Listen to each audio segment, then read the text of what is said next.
bit of your story. You know, you talk a lot about in your sermons and your speaking how you worked in the business world in sales for 9-ish years or whatnot, and then you just made this transition to go back to seminary, and now you're a pastor. So talk to us about that inflection point of when did it start to become a thought or an idea in your head of this is not what I want to be doing. It's actually maybe this.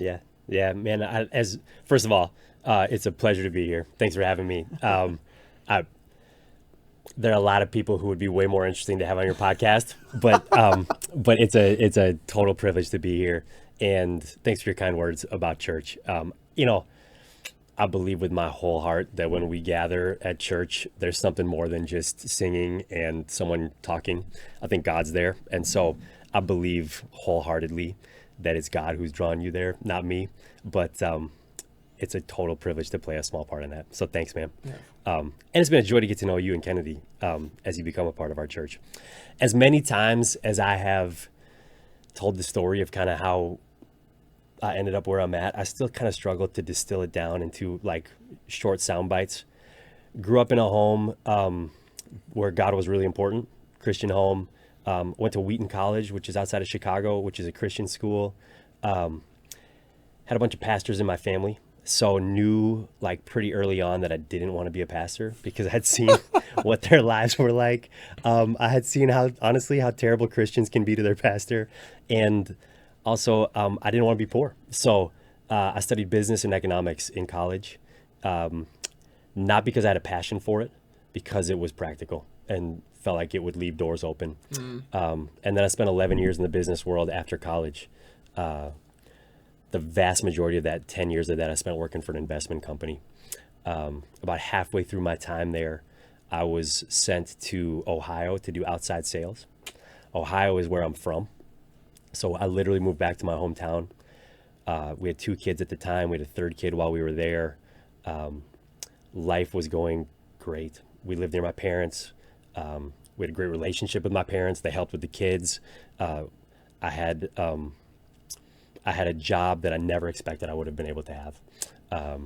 But something just over the course of several years, there just started to be this discontent that I didn't want to be there, that shouldn't have been there. We were kind of settled in for life. And in hindsight, I think I would call it a crisis of faith. Not that I was questioning my faith per se, but I began to question, do I really believe this? Like, do I really believe that there's a God who made me and made me for himself and has called me into relationship with him, and that should transform the way that I look at the world and my life and what I do with my life? And ultimately, through a very long period of time, came to believe that I think God was calling me to do something else. So just began to explore what that would look like. And so I wish, Nick, that I could tell you, like God showed up in a dream and was like, this is what you're supposed to do, go do it.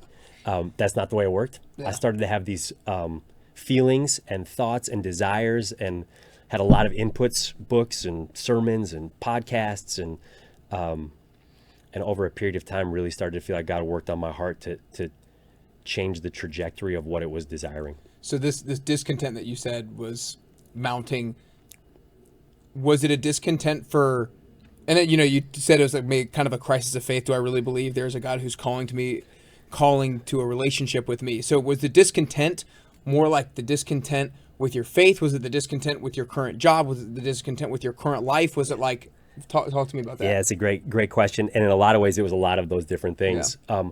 Huge part of this was spiritual, which was, I just was kind of going through the motions. Like, my wife and I, we could check every box that said kind of evangelical Christian by white suburban North American standards. We went to church, we gave money, we were in a small group, all that stuff. But I was like, is this what it's all about? Also, there was like a whole aspect of it that was not spiritual. Maybe they're connected in some way, but I literally moved back to the town I grew up in. And when we moved back, I told my wife, we're not going to live in this certain neighborhood, and we're not going to go to this certain church because it's the neighborhood I grew up in and it's the church I grew up in.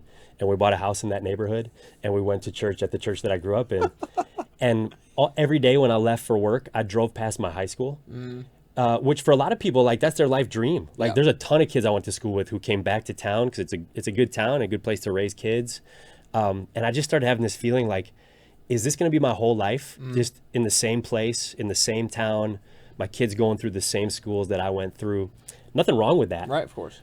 But the way I think I'm wired, I was like, I think I want more than that. I want some adventure and I want to explore new things and experience new things. So there was a spiritual side. There was kind of a like just circumstantial side to it.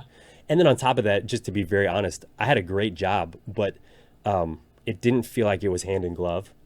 It was really high pressure, really high stress, working really long hours, a lot of travel.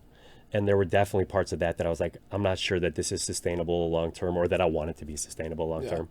So basically, working the life situation